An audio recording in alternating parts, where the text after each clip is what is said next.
So just to see him get fucking a little bit of gratification, a little bit of confidence build up in him. Nico Strum, I can see him kind of being the kind of like the next Jason Zucker. Everybody kind of looks past him a little bit, and then suddenly, it took a while for Zucker even with the team. I will tell you this until the day I die, and you know this, is when I saw Jason Zucker his first game up with the Wild, I looked at you and I said, this guy's going to be fucking good. And guess what? He was, and he was good enough to get traded to the Penguins and play on the line with Sidney Crosby. That'll help your plus-minus. Yeah, that helps your fucking plus-minus. The guy I was thinking of, by the way, was Galchenyuk. Galchenyuk, yep. Now that you say that, yep. Just back to the plus-minus. Yeah, a guy who in Montreal had a great plus-minus because he was playing with guys like Pacioretty and, I can't even remember the other one. There was another Domi. Domi. Yeah, he might have been there, but come on. Probably on the same first line with, and then that first defensive pairing with like Subban coming out or something like that. Yeah. So Brian, just to wrap this up, you probably missed my score for the Wild. It was a 5. You said. Yeah, 5 this year, 7.5 next year. It's once we get Boldy up, Kirill Kaprizov gets a year under his belt. Right.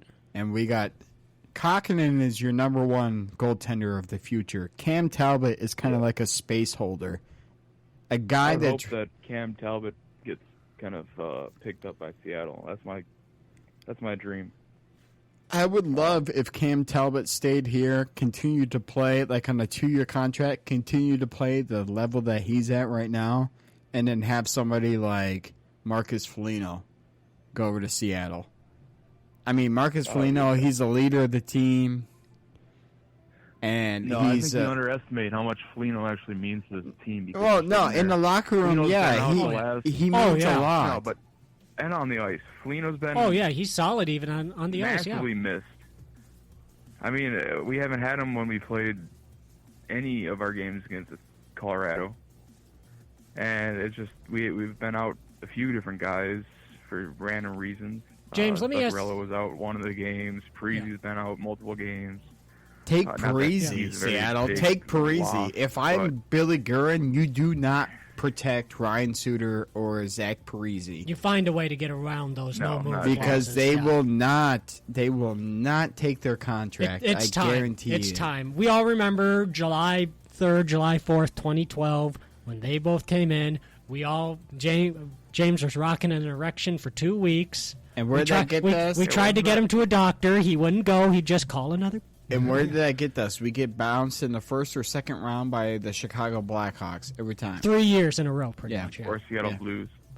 First or second round, always. St. Louis Blues, not Seattle. But yeah. But we know what you're getting. Seattle on but James, let me ask you something about Foligno. Someone's getting. Will teams get a little more chippy with the Wild, as they probably have been, knowing that he's not there or just injured? Or? He is their known protector. Right. So, and when your known protector is out here, will teams take a couple more shots at you? Or? Yeah, there was a couple guys that came up with from Iowa, that came out and fought right away, and that's kind of your message telling the other team, hey, we might not have number 17 on the bench right now, but I'm not afraid to fucking punch you in the mouth. Well, would that be something like what Colorado would look at? Colorado's not interested in fighting. They're not interested in physical play. They're interested in speed, waiting for you to make a mistake so they can jump on it like that and score a goal. Right. When you got players like Nathan McKinnon, that's all skill. That's I know. They don't have skill, but I assume that they had a couple of thugs. You what? Right off the face-off, he just takes the face-off, cuts our defense, and scores a goal in the first minute of the period. Yeah, and that has more to do with his skill, probably. Yeah, that's 100% skill of Nathan McKinnon. But you need a player like Marcus Foligno. We got a couple of them down in Iowa. Not Ryu. What's his fucking name? I'm blanking on him. Rao? Yeah, Rao. You said Ryu. I think you were looking at baseball stats. Yeah, I was looking at baseball stats. Sorry. What was that other guy's name? As I'm looking it up, Castellano? No. You need guys that will at least not be afraid to throw their body around. I mean, Eck, he pisses people off with his physical play. Greenway's not afraid of a fight. He shouldn't be with his lose. size, But, I mean, you got guys out there. Dumba, you don't want him to fight because Carson Soucy, he'll throw his weight around. Brad Hunt, he'll throw his weight around. He ain't on the team anymore, so. Oh, yeah. I forgot about that. Yeah, they're right next to each other there. This guy right here. Camarosa. Cramarosa or something? This guy, he was the guy that came out and just fought in his first game up here. Erik, nobody's mad at you for not getting that name right. Yeah. So he was Zach Parisi's replacement a couple nights ago because Parisi was injured or illness or whatever. Camarosa comes out right off the face-off, starts fucking fist-fucking a guy in the face. If your last name was Cramarosa, I'm assuming that you picked a fight or two on the playground. Yeah, I mean... Maybe not picked it, but had to fight. Fighting is going away in the NHL, but a physical presence is always going to be there. Minutes are too important to fight, yeah. You need a guy... I've seen more fights this year than I've seen the last... Because they weren't really allowed to fight last year. Because if they did, it was almost immediately broken up. So into these COVID guys, protocol. Yeah, these guys were trying to make up for it this year. But as a trend, it's going away. They're looking for speed and skill over physical play. Like physical play, not like bodying a guy off the puck in the corner, but actual throwing your fist into somebody's face. But fights still happen. It's not like if we were to put the game on here in a little bit and watch it, like we would see. It's not uncommon. We'd see, especially with division rivals. But like your Derek Bugard players are kind of a thing of the past. See that again. Oh no, like you're straight up goons. A guy that has like 7 Who was that guy with goals? Colorado for? In the Stanley Cup years. Yeah, it's not fun when somebody puts you. But somebody like Reeves over in Las Vegas right now, he's kind of like the last of his kind, a dying breed. Your Tom Wilsons that shouldn't even be in the league anymore with how many illegal hits they've been. What's the stage below a goon? A felon? Yeah, basically, Tom Wilson should be a felon with the Washington Capitals. That guy has thrown so many illegal hits, so many elbows, so many high hits, so many Who's knees. that other guy in Calgary? Giordano? Yeah. Didn't he take out a ref? Yeah, he did. Yeah. Accidentally, quote unquote. But accident. Oh, I didn't see him directly in front of you, dude. Yeah. Try that excuse in traffic court. So that's my point with the Wild is you got to get. It's not a rebuild on the fly, but it's also not a full out rebuild. It's kind of in between. It's going to be like a 1-2 year rebuild. Right. And it would help a hell of a lot if we can find a way to dump and or Parisi Suter contract. How much cap space that would fucking give us to make some moves would be fucking amazing. So now our last one. See, I can't agree with the 5 though, real quick.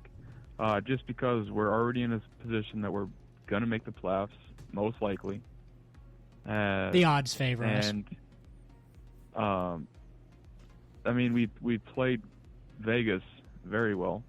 We always play Vegas wrong. And they're one of the teams above us. But isn't that one of the 4 teams that we're gonna have to beat? They're one of the 2 teams above us. My 5 is you go outside of the West Division. You're playing Dallas, you're playing Tampa, you're playing Nashville, you're playing anybody else, most of the Canadian teams outside of Ottawa, basically, you're probably going to lose a 5-game, 7-game series.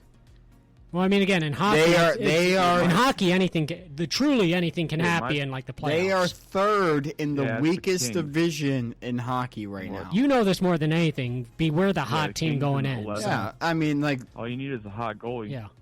Well, we got 2 hot ones right now, but also Colorado. That's what's going to hurt Colorado. They are running him dry. Colorado's got a hot one right now in Grubauer. Oh, and they're running him dry just because they don't have a second. They still got a week for the trade deadline. They need a second. So you never know. My 5 is barely making the playoffs.